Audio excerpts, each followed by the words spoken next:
Good morning class 12। आज म तिमीहरूको स्ट्याटिस्टिक्स बारे चर्चा गर्दैछु र यसमा तिमीहरूले जम्मा 3वटा ड्रइङ बनाउनु पर्छ। एउटा हिस्टोग्राम, एउटा क्युमुलेटिभ फ्रिक्वेन्सी अनि लेस देन मोर देन है, अनि अर्को चाहिँ तिमीहरूले बनाउनु पर्छ फ्रिक्वेन्सी पोलिगन। र सबैभन्दा पहिले म कुरा गर्न गइरहेको छु तिमीहरूको हिस्टोग्रामको। यहाँ प्रश्न छ, draw a histogram showing the following frequency distribution.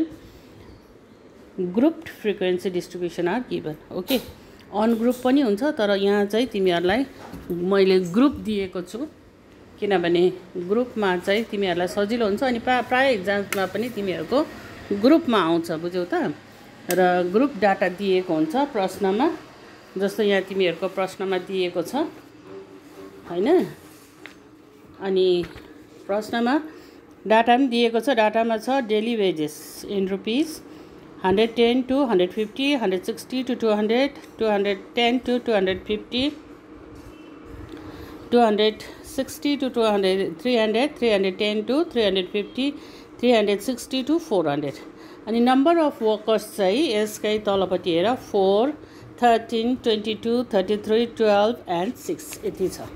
अब यसमा तिमीहरूले के गर्नुपर्छ त भन्दाखेरि यसलाई पहिला टेबल तलपट्टि हेर, to draw histogram in this case if the frequency are given in group we have to remove the gaps by taking class boundaries. Okay, in the diagram we have to plot the class boundaries and not class limit along the horizontal axis. X एक्सिसमा एउटा line खिच्नु पर्यो x axis, and the frequency polygon frequency along the vertical axis. Y axis चाहिँ vertical खिच्नु पर्यो, ठाडो खिच्नु पर्यो। एउटा तेर्सो लाइन, एउटा ठाडो लाइन। केमा? ग्राफ पेपरमा। कुन चाहिँ ग्राफ पेपरमा गर्छौ? सेन्टिमिटरको ग्राफ पेपरमा गर्छौ, सानो कोठा भएको ग्राफ पेपरमा गर्छौ। As all the classes have the same width in drawing in this histogram the height of the rectangles are taken to be equal to corresponding frequency। Okay, so एउटा ग्राफ पेपर लिन्छौँ सेन्टिमिटरको, अनि त्यसमा horizontal र vertical line X axis र Y axis खिच्छौँ। त्यसपछि calculation चाहिँ कसरी गर्छौ त भन्दाखेरि माथि जुन चाहिँ तिमीहरूलाई हराइजेन्टल लाइनमा डाटाहरू दिएको छ 110 देखि 150 मा 4 जना वर्कर्स भनेर, त्यसलाई के गर्छौ तिमीहरूले होराइजेन्टल लाइनमा यहाँ तल दिएको कलममा जस्तै क्लास इन्टरभल वेजेस लेख्छौ, त्यसपछि क्लास बाउन्डरिज लेख्छौ, त्यसपछि फ्रिक्वेन्सी लेख्छौ। ओके, र यो लेख्नै सक्छौ, त्यति अप्ठ्यारो कुरो छैन। त्यसपछि ड्र गर्दाखेरि चाहिँ तिमीहरूले के गर्छौ त भन्दाखेरि एक्स एक्सिस र वाइ एक्सिस लिन्छौ, र जुन चाहिँ राइट एङ्गल जहाँनिर छ त्यहाँनिर दुईवटा लाइन एक्स र वाइ जहाँनिर इन्टरसेक्ट हुँदैछ त्यसलाई 0 लिन्छौ। अनि माथि भर्टिकल लाइनमा चाहिँ 5 सेन्टिमिटर 10, 15, 20, 25, 30, 35 गरेर के गर्छौ लेख्छौ। ओके, अनि त्यसरी नै यता फेरि होराइजेन्टल लाइनमा तिमीहरूको क्लास बाउन्डरी छ 105 देखि 0 देखि 105, 155, 255 यसरी जहाँसम्म दिएको छ 405 सम्म त्यो लेख्छौ अनि ड्र गर्छौ, बुझ्यौ। अनि यो चाहिँ प्र्याक्टिकल खातामा गरेर राख्छौ। यो भयो एउटा हिस्टोग्राम। त्यसपछि अर्को छ स्ट्याटिस्टिक्समै तिम्रो छ draw a frequency polygon from the following distribution. अब यहाँनिर चाहिँ भर्टिकलमा दिएको छ मार्क्स इन जोग्राफी 50 to 60 पाउने नानीहरू नम्बर अफ स्टुडेन्ट कतिजना रहेछ 8 जना। त्यसरी नै 60 to 70 10, 70 to 80 16, 80 to 90 14, 90 to 100 5। Okay, यसमा पनि त्यसरी नै जसरी पहिला तिमीहरूले हिस्टोग्राम बनाऊ सेम हिस्टोग्राम नै बनाउनु हो सेम वेमा। अब यहाँ तल मात्रै मार्क्स लेखेको जग्गा जुन चाहिँ छ त्यहाँनिर चाहिँ तिमीहरूले स्केल पनि लेख्नुपर्छ। हराइजेन्टल स्केल कति लियो, भर्टिकल स्केल कति लियो। फ्रिक्वेन्सीमा तिम्रो भर्टिकलमा 1 सेन्टिमिटर इज इक्वल टु 10 लेख्नुपर्छ फ्रिक्वेन्सी। त्यसरी नै भर्टिकलमा तिम्रो 1 सेन्टिमिटर इज इक्वल टु 60 भनेर लेख्नुपर्छ। अनि लेखेर यो ड्र गरिसकेपछि मिडल पोइन्टमा डट गरेर फ्री ह्यान्डले त्यसलाई एउटा वक्ररेखाले जोडिदिनुपर्छ। भनेपछि हिस्टोग्राममा एउटा काम गर्यो, यहाँ दुईटा काम हुन्छ। ओके, बार ग्राफ मात्रै नभएर लाइन ग्राफ पनि बनाउँछौ। ओके, अनि नम्बर 3 चाहिँ छ तिम्रो फ्रिक्वेन्सी पोलिगन। फ्रिक्वेन्सी पोलिगन चाहिँ अलिकति यसको मेथड लामो छ। यसमा के भनिएको छ भन्दाखेरि O given or cumulative frequency polygon. O give or cumulative frequency polygon is a graphical presentation of a cumulative frequency distribution.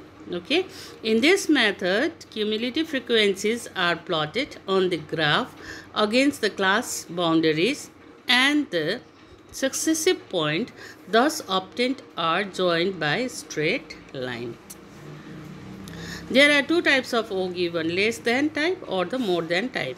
O give of less than type is that in which cumulative frequencies from below or less than type are plotted against the corresponding class boundaries point. Okay, and number 2 is O give of more than type is that in which the cumulative frequencies from the above or more than type are plotted against the corresponding class boundary points.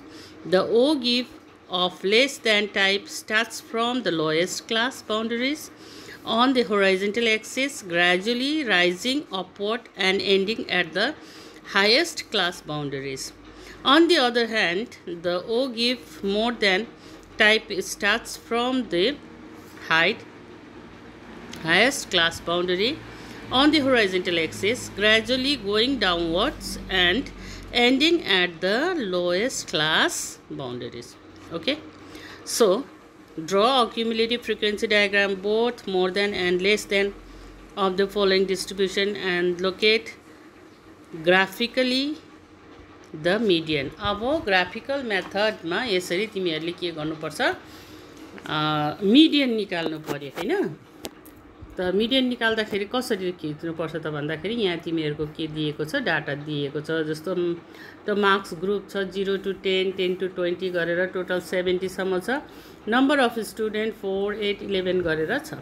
अब यसलाई तिमीहरूले जब टेबलमा बनाउँछौ सल्युसनको निम्ति the calculation for cumulative frequency diagram O गिभनमा के गर्छौ भन्दा फर्स्टमा लेख्छौ क्लास बाउन्डरिज 0 to 10 देखि लिएर 60 to 70 सम्म। ओके, त्यसपछि पहिला लेस देन देखि सुरु गर्छौ, सबभन्दा माथि 0 लेख्छौ अनि माथि नम्बर अफ स्टुडेन्ट जति छ 4।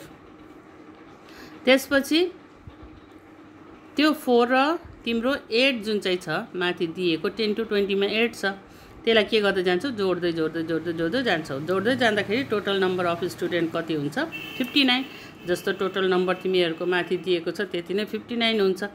अब मोर देनमा जाँदा त्यो 59 लाई ठिक रिभर्स माथिपट्टि राख्छौ अनि त्यसलाई 4 घटाउँदै जान्छौ। अब 59 बाट 4 घटायो 55, त्यसरी नै 55 बाट 12 घटायो 47 गर्दै गर्दै अन्तमा आउँदा यो के हुन्छ, 0 हुन्छ। ओके, त अब त्यसैलाई नै के गर्नुपर्छ, एउटालाई मोर देन एउटालाई लेस देनमा ड्र गर्नुपर्छ। र मोर देनमा ड्र गर्दा 60 देखि तिम्रो तल 70 सम्म लाइन जान्छ, लेस देनमा गर्दा 0 देखिको लिएर माथि फेरि 60 सम्म जान्छ। अनि यो जुन चाहिँ लाइन जब कोर्छौ त्यो माथि नै हिस्टोग्राम जस्तै नै हो, फ्रिक्वेन्सी पोलिगन र हिस्टोग्राम जस्तै जोड्नु हो, तर यहाँनिर क्रस गरेर जान्छ लेस देन र मोर देन। अनि क्रस गरेर जहाँनिर जुन पोइन्टमा इन्टरसेक्ट गर्छ त्यहाँदेखिको तिमीले तल एक्स एक्सिससम्म एउटा स्ट्रेट लाइन खिच्नुपर्छ। अनि त्यो खिच्दाखेरि तिम्रो 30 र 40 को माझमा आएको छ र 30 देखि गर्दै जाऊ, कतिमा चाहिँ त्यो लाइन खिच्दैछौ भन्दा 32 अथवा 32.5 जस्तो छ। यो चाहिँ तिम्रो के भयो, मिडियन भयो। कुन चाहिँ मेथड अनुसार, ग्राफिकल मेथड अनुसार। त्यसै त तिमीहरूले म्याथमेटिकल वेमा पनि गरेर मिन मिडियन मोड निकाल्न सक्छौ, तर यो चाहिँ ग्राफिकल मेथडमा निकाल्छौ। र यसरी यो तीनटा तिमीहरूको स्ट्याटिस्टिक्समा मिन मिडियन मोड र यो तीनटा histogram, frequency polygon, less than र मोर देन O गिभ बनाउनु पर्छ। यो खातामा बनाउँछौ। यति गरिसकेपछि तिमीहरूको प्र्याक्टिकल कोर्स प्राय कम्प्लिट हुन्छ।